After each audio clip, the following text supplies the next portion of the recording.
श्री सच्चिदानंद भगवान की जय। वृंदावन बिहारी लाल की जय। साचे दरबार की जय। प्रेमी सज्जनों, कबीर दास जी दावा करते हैं,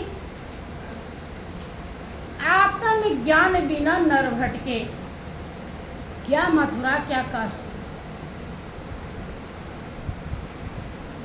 सतगुरु से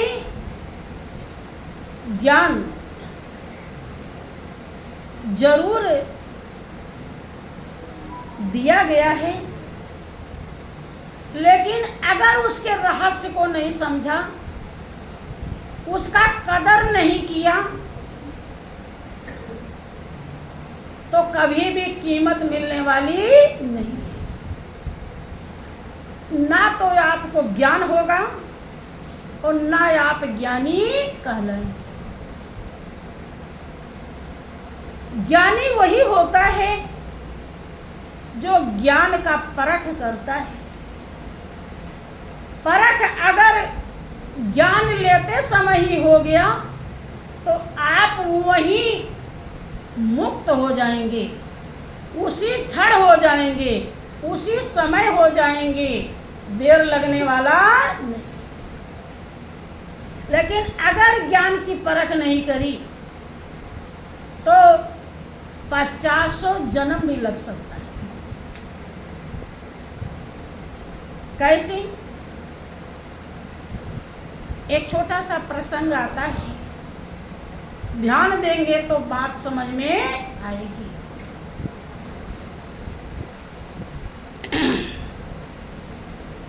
प्रेमी सज्जनों,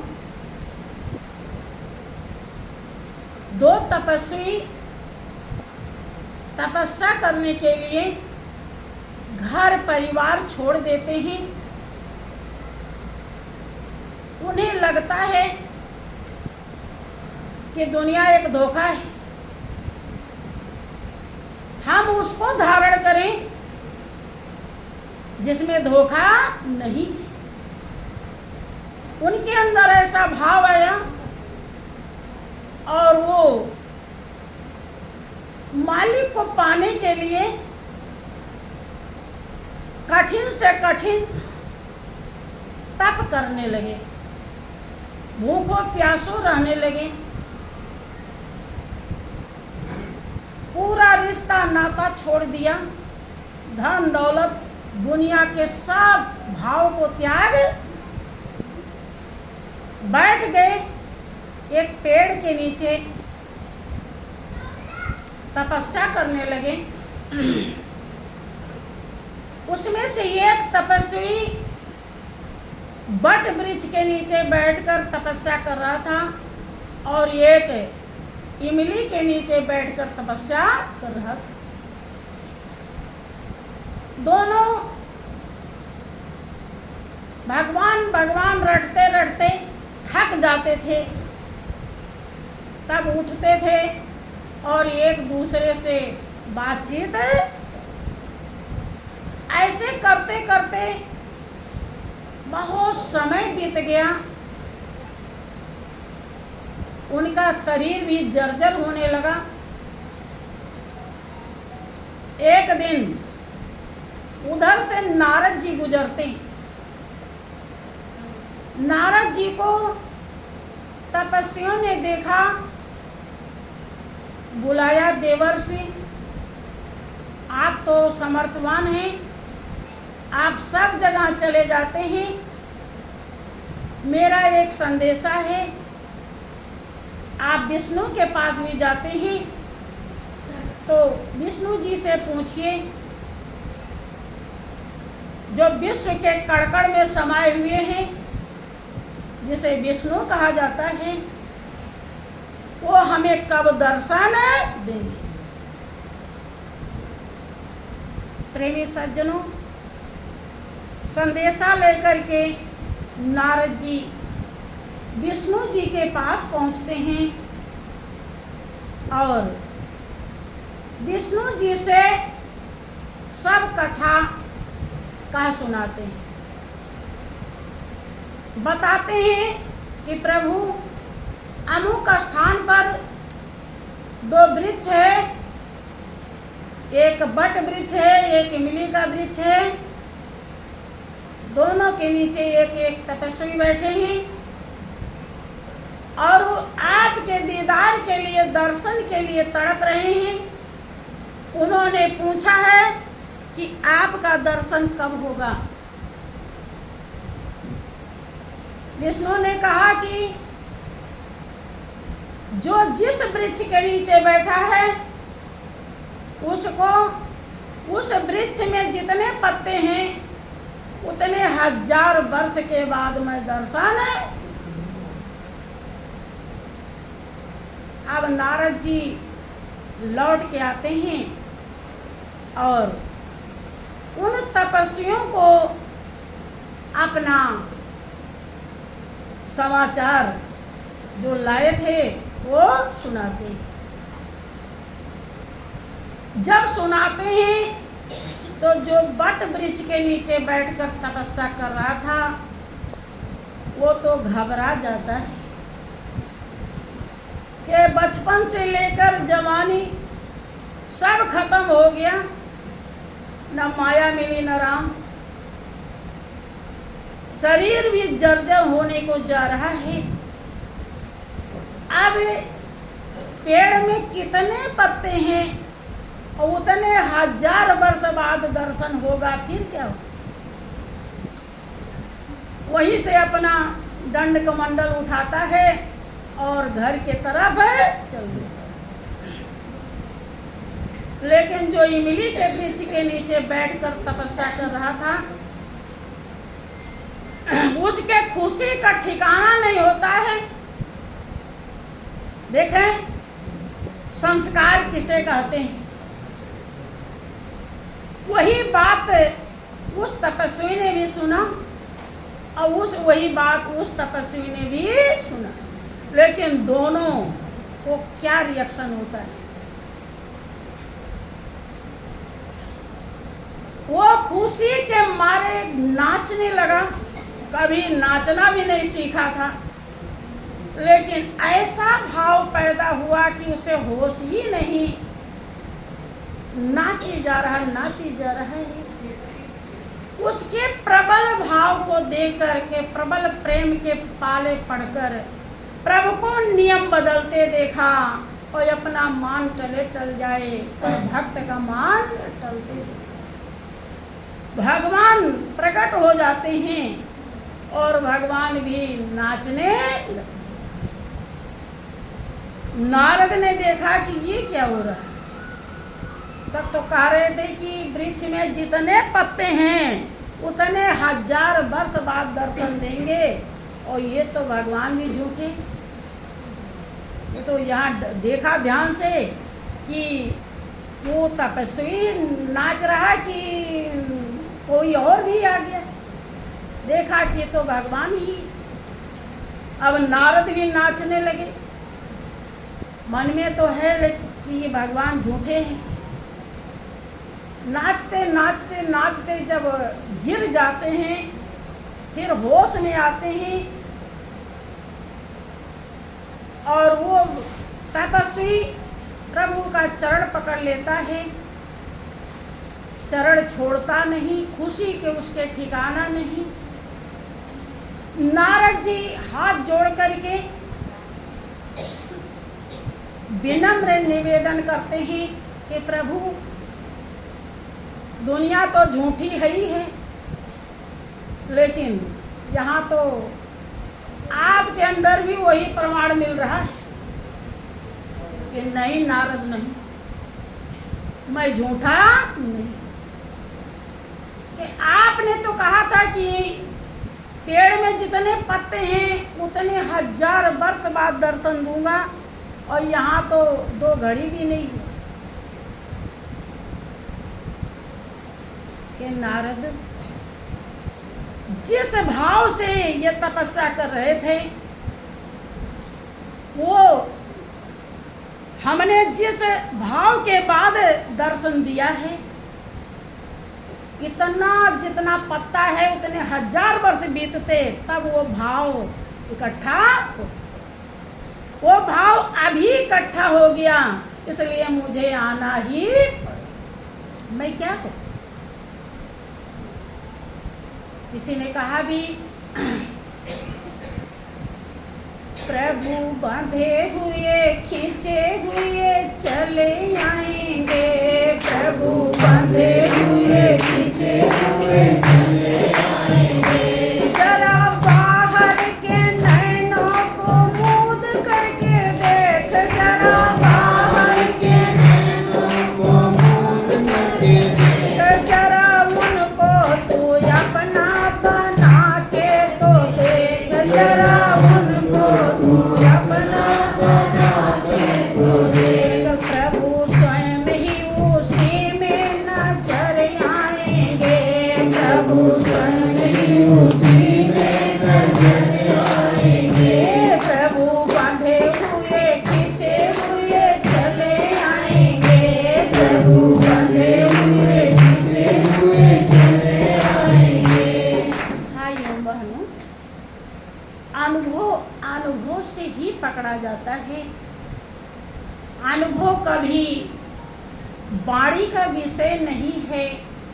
हाँ, उसकी महिमा दर्शाई जा सकती है, लेकिन जो हम अनुभव करते हैं वास्तव में उसे सही रियली बताया नहीं जा सकता। हम संस्कार और भाव श्रद्धा जब तक नहीं बनाएंगे, भाव होता क्यों नहीं? बहुत लोगों के मन में आता है। हमने देखा है गुरु दरबार में कि हमारे श्री गुरु महाराज जी 2 महात्मा जी थे। एक को बहुत प्यार करते थे, वो बहुत योग्य हर जगह माने जाते थे, और एक को कोई आदर सम्मान कुछ भी नहीं करता था। तो कभी कभी अकेले में तभी महात्मा को बैठा कर दर्शाते थे कि देखो ये क्या करता है, कितना करता है, और तुम ऐसा क्यों नहीं करते। तो वो महात्मा उनसे जवाब कर बैठता है और कहता है कि आपने हमें उन्हें जैसा क्यों नहीं बनाया।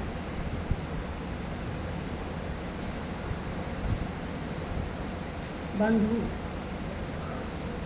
अब ये तो कभी भी समझाया नहीं जा सकता। इसमें जितने भी श्री गुरु महाराज जी के शरण में आए हुए प्रेमी भक्त हैं, सबको श्री गुरु महाराज जी एक ही ज्ञान दिए, लेकिन सबके अनुभव अलग अलग हैं। कोई थोड़ा समझा है, कोई उससे ज़्यादा समझा है, कोई उससे ज़्यादा समझा है, कोई बहुत ज़्यादा समझा है, और कोई कुछ भी। अब कहें कि उनके जैसा हमारा अनुभव क्यों नहीं। यहाँ तक कि कभी कभी पति पत्नी दोनों को जब ज्ञान मिल जाता है, तो अगर दोनों का भाव बराबर है, थोड़ा बहुत जरा मरा डिफरेंस है, तो उसके जीवन में असंभव काम भी संभव हो जाते हैं। कैसे? जैसे पहले डनलप गाड़ी होती थी, बैलगाड़ी। बैलगाड़ी में 2 बैल जोड़ते थे। अब एक बैल मजबूत है, बहादुर है, और दूसरा मक्कार है, थोड़ी दूर चल के बैठ जाता है, चलना ही नहीं चाहता, तो वो गाड़ी मंजिल पहुंचाएगी। हाँ, थोड़ा एक बहुत मजबूत है, दूसरा थोड़ा कम मजबूत है, फिर भी चल जाएगा, चल जाता है 9-10, हाँ खींच ले जाएगा। लेकिन खींचना चाहता ही नहीं, दूसरा बैठ ही बैठ जा रहा है, तो मंजिल मिलने वाली, अर्थात आपके असंभव काम संभव नहीं होंगे। हमने अपने जीवन में अनुभव भी किया था बहुत, और कर रहे हैं। हमने देखा कि एक प्रेमी, जो पूरा परिवार उसका भक्त था और श्री गुरु महाराज जी के चरणों में बहुत ही श्रद्धा थी, वो दोनों टाइम ध्यान करते थे, सुमिरन करते थे, सत्संग कहीं नहीं छोड़ते थे, जबकि डिग्री कॉलेज के अध्यापक थे। पूरा परिवार ज्ञान पाया हुआ था। कहीं दूर भी जाना होता था तो छुट्टी ले लेते थे और वहाँ जाया करते थे। महीने की सेवा भी 10वां अंश निकालते थे। ये मैंने अपने आँखों से देखा है, देखी वाली बात बता रही हूँ। बहुत उदाहरण है, लेकिन समझने के लिए एक ही काफ़ी होता है। उनके बेटे की शादी होती है, बहू आती है नई नई, पता नहीं क्या ऐसा प्रभु की मर्जी हो जाती है कि उसके दोनों आँख की रोशनी चली जाती है।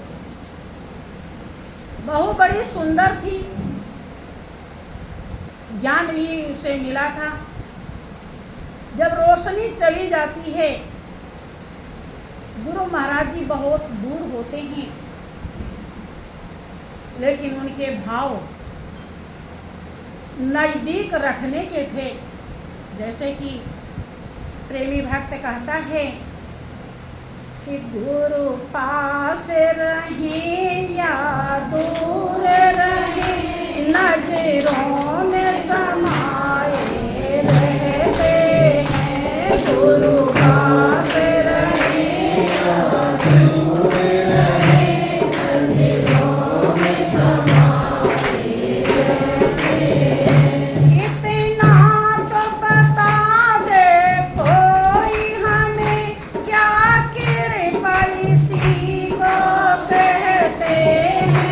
इतना तो बता दे कोई हमें, क्या कृपा इसी को कहते हैं। गुरु पास रहे या दूर रहे, नजरों में समाये रहते हैं। गुरु पास रहे या दूर रहे, नजरों में समाये रहते हैं। श्री गुरु महाराज जी बहुत दूर सत्संग करने गए हुए थे। उन्हें वहीं से पता चल जाता है कि उसकी आँख की रोशनी चली गई है। उसे बताते हैं कि वो चिंता ना करे, ध्यान लगाए रखे, आँख तो बंद कर सकती है ना, खुलने पे नहीं दिखाई पड़ रहा है तो कोई बात नहीं। आँख बंद रखी काफ़ी देर के बाद ध्यान सिमरन करते करते जब उसने खोला, सभी प्रेमी भक्त ध्यान में बैठे हुए तो खोला तो आँख की रोशनी ज्यों की कि मैंने अपने आँखों से देखा। और दूसरी प्रेमी की भी यही हाल हो जाती। उसी जगह पे कुछ दूरी पर एक प्रेमी की लड़की थी, उसकी भी ऐसे ही कुछ हो गया लीला, लेकिन उसकी आंख ठीक है। अब वो बहुत सवाल करने लगी कि आपने तो उसकी आंख ठीक कर दी और मेरे लड़की की आंख नहीं ठीक करी। गुरु महाराज जी ने कहा कि काहू न को सुख दुख कर दाता, निज कृत कर्म भोग सब भ्राता। हमने नहीं उसका कर्म ठीक किया है,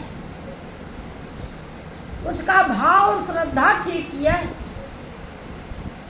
क्योंकि भाइयों बहनों, गुरु की कृपा दी नहीं जाती, ली जाती है। लेने वाला होना चाहिए। वो तो देते ही रहते हैं, लेकिन अगर अधिकारी आप नहीं हैं तो आप वंचित ले नहीं पाते हैं। इसलिए लेने वाला होना चाहिए। आप सब कुछ प्राप्त कर सकते हैं, उसी ज्ञान में सब भरा भंडार है। लेकिन बात वही आती है कि साहब के दरबार में कमी काहू की नाही, और बंदा मौज न पाया चूक चाकरी माही। उसके दरबार में हर मर्ज की दवा है, सब कुछ भरा हुआ है जो जो आपको चाहिए। लेकिन आनंद नहीं मिल पाता, सुकून संतुष्टि नहीं मिल पाती, क्योंकि चाकरी में चूक है। चाकर बन करके ही उस आनंद को प्राप्त किया जा सकता है, लेकिन चाकर लोग बनना नहीं सीख पाते। किसी ने कहा कि न योगी बनो न वियोगी बनो, न योगी बनो न वियोगी बनो, बस दरबार के उसके चाकर बनो, बस दरबार के उसके चाकर बनो। तो मुमकिन है भाव से उतर जाएगा, तो मुमकिन है भाव से उतर जाएगा। मन के मंदिर में तू झांकी कर देख ले, प्रभु प्यारे का जलवा नजर आएगा। मन के मंदिर में तू झांकी कर प्रभु प्यारे का जलवा नजर आएगा। योगी वियोगी बहुत बने रहते हैं, लेकिन चाकर नहीं कोई बनता। भाइयों बहनों, जितने प्रेमी भक्त यहाँ पर बैठे हुए हैं, सबको अपने दिल की सबसे ज्यादा खबर है।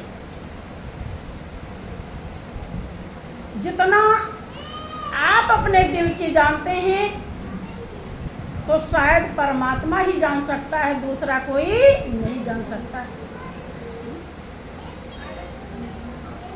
कुछ ही लोग हैं कि जिनको ध्यान करने में आनंद आता है। अभी आप सुन रहे थे हमारी बहन जी, संतोष बहन जी, जो अपने अनुभव को व्यक्त कर रही थी कि मैं जब ध्यान में बैठ जाती हूँ मुझे ऐसा आनंद आता है कि मुझे उठने का मन नहीं करता है। जबकि आज के 7-8 साल पहले, पूरा तो मुझे नहीं याद है, किस ईस्वी में उन्हें दिक्कत हुई थी, वो कैंसर हो गया था उनको। 11 साल। हाँ, 11 साल हो गया। और यहाँ तक बताया जाता है, इनका अपना अनुभव है कि जिस दिन इनको ऑपरेशन हुआ था उस दिन भी इन्होंने ध्यान किया। इनका एक चेस्ट का ऑपरेशन हो गया है। उम्र भी 70-75 साल की। अर्थात जिसको रास आता है ध्यान करने में, वही अपने कर्म कलेश को काट सकता है, हर कोई नहीं। अपने अपने हृदय से पूछो, ज़्यादातर हमने लोगों को देखा है कि ध्यान करने के लिए रास नहीं आता, बल्कि पहाड़ दिखाई पड़ता है। इसमें कोई 2-4 माँ के लाल ऐसे होंगे जिनको ध्यान करने में आनंद आता है, रास आता है, और नहीं तो सबको लगता है कौन सी फांसी होने जा रही। फिर जब वरदान को अभिशाप समझेंगे, फिर कहाँ से उद्धार होगा? विचार कीजिए। जो अपना है उसे पराया समझेंगे, फॉर्मेलिटी करेंगे। जहाँ प्रेम करना चाहिए वहाँ फॉर्मेलिटी करते हैं, और जहाँ फॉर्मेलिटी करना चाहिए वहाँ प्रेम करते हैं। हमारी मति ही उल्टी हो गई है। मति को सीधी करने के लिए महापुरुष आते हैं, और जब ऐसा होता है तब हम असंभव को संभव बना सकते हैं। प्रमाण है। और जिंदे मुक्त हो सकते हैं कि जीवत जानो जीवत समझो, जीवत मुक्त निवासा, और मुए मुक्त कहें गुरु लोभी झूठे दे विश्वास। लोभी गुरु कहते हैं मरने के बाद मुक्ति होती है, सच्चे गुरु कहते हैं जिंदे मुक्त हो जाइए। तो विश्वास करिएगा, अगर जिंदे मुक्ति नहीं मिली तो आगे गारंटी नहीं। अर्थात मुक्ति क्या है? अगर आपने समझ लिया कि सब कुछ मेरा प्रभु है, इसके अलावा जो कुछ भी है सब धोखा है, सब छल है, सब दुखदाई है, इससे दिल लगाकर दुर्गति होगी, सदगति नहीं होगी। अगर ऐसा आपको समझ में आ गया तो आपके हृदय पर मालिक का वास हो जाएगा, और मालिक का वास हो गया तो दुनिया का वास समाप्त हो जाएगा। एक म्यान में दो तलवार नहीं है। बहुत समय तक लोगों के हृदय में दुनिया ज़्यादा वास करती है, भगवान कम वास करते हैं, और जब लगन लगती है तो बराबर वास करने लगते हैं। जितना महत्व दुनिया का, थोड़ा भगवान का भी महत्व। कोई समय ऐसा आता है कि जब भगवान का महत्व ज़्यादा हो जाता है और दुनिया का महत्व कम हो जाता है।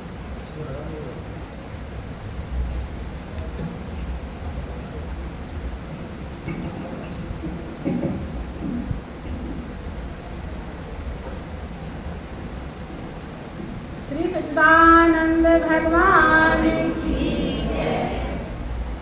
और जैसे भगवान का महत्व ज्यादा होता है, तुरंत ही दुनिया साफ साफ दिखाई पड़ती है। जैसे कि भक्त का अनुभव है कि मस्तानों की टोली में ले नाम लिखा है अपना, फिर साफ नजर आए दुनिया है एक सत्संग की गंगा में आकर मज्जन कर ले और एक बार भजन कर ले मुक्ति का। बस ऐसा भाव आते ही तुरंत ही मुक्ति मिल जाती है। अर्थात ये संसार महत्वहीन हो जाता है और परमात्मा का वास हो जाता है। यही है सच्ची मुक्ति। अगर आपने सच्चाई को समझ लिया तो मुक्ति होने में देरी